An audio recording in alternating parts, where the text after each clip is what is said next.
ఆదాయం 11,000 కోట్ల రూపాయలు, అప్పేమో 5,000 కోట్ల రూపాయలు. గత ఏడాదితో పోల్చుకుంటే తగ్గిన ఇన్కమ్, పెరిగిన అప్పు. అప్పు 5,000. ఓకే. ఏప్రిల్ ఆదాయ వ్యయ వివరాలను వెల్లడించిన కాగట. సో ఒకసారి చూద్దాం. రైట్. ఆదాయం 11,000 కోట్ల రూపాయలు, అప్పేమో 5,000 కోట్ల రూపాయలట. సో ఏప్రిల్ ఆదాయ వ్యయ వివరాలను వెల్లడించిన గత ఏడాదితో పోల్చుకుంటే ప్రస్తుతం ఆర్థిక సంవత్సరం ఏప్రిల్ నెలలో ప్రభుత్వ ఆదాయం తగ్గింది. సో పోయిన సంవత్సరంతో పోల్చుకుంటే ఈ ఏప్రిల్ వరకు ఆదాయం తగ్గిందట. అదే సమయంలో తెచ్చిన అప్పు ఎక్కువగా ఉన్నది.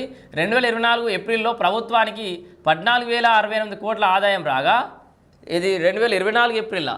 2025 ఏప్రిల్లో 11,239 కోట్లకు తగ్గింది.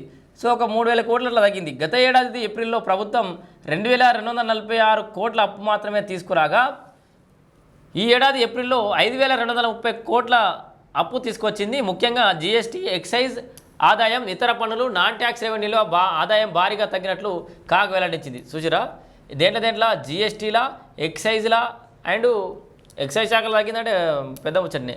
ఆదాయం అయితే తగ్గింది. ఇతర పన్నులు, నాన్ ట్యాక్స్ రెవెన్యూలో ఆదాయం భారీగా తగ్గినట్లు కాగ్ వెల్లడించింది. మరోవైపు 2024 ఏప్రిల్లో మూలధన వ్యయం 3,060 కోట్లు ఉండగా, ఈ ఏడాది ఏప్రిల్లో మాత్రం 1,134 కోట్ల రూపాయలు తగ్గించారట. ఏప్రిల్లో వచ్చిన ఆదాయ వివరాలు. సో రంగం 2024-25 సంబంధించి జీఎస్టీలనేమో 2024 4,475 కోట్లు అయితే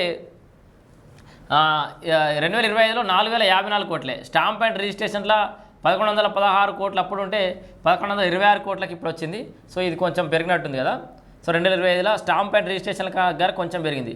సేల్స్ ట్యాక్స్ మీదనేమో 2,661 కోట్లు అప్పుడు ఉంటే ఇప్పుడు 2,703 కోట్లు, దీంట్లో కొంచెం పెరిగింది. ఎక్సైజ్ శాఖలు మాత్రం 1,580 కోట్ల నుంచి 1,288 కోట్లకు తగ్గింది. సో రాష్ట్ర పన్నుల్లో వాటా 908 కోట్ల నుంచి 1,096. సో 1,096కు పెరిగింది. ఇతర పన్నులు 720 కోట్ల నుంచి 648 కోట్లకు తగ్గింది. నాన్ ట్యాక్స్ రెవెన్యూ 354 నుంచి 253కు తగ్గింది. సో జీఎస్టీలా, ఎక్సైజ్లా ఆదాయం అయితే తగ్గిందట. సో ఇతర పన్నులు అండ్ నాన్ ట్యాక్స్ రెవెన్యూలలో భారీగా ఆదాయం తగ్గింది, కొన్నిలలో పెరిగింది. సో మొత్తంగా ఆదాయం 11,000 కోట్లు, అప్పేమో 5,000 కోట్లట.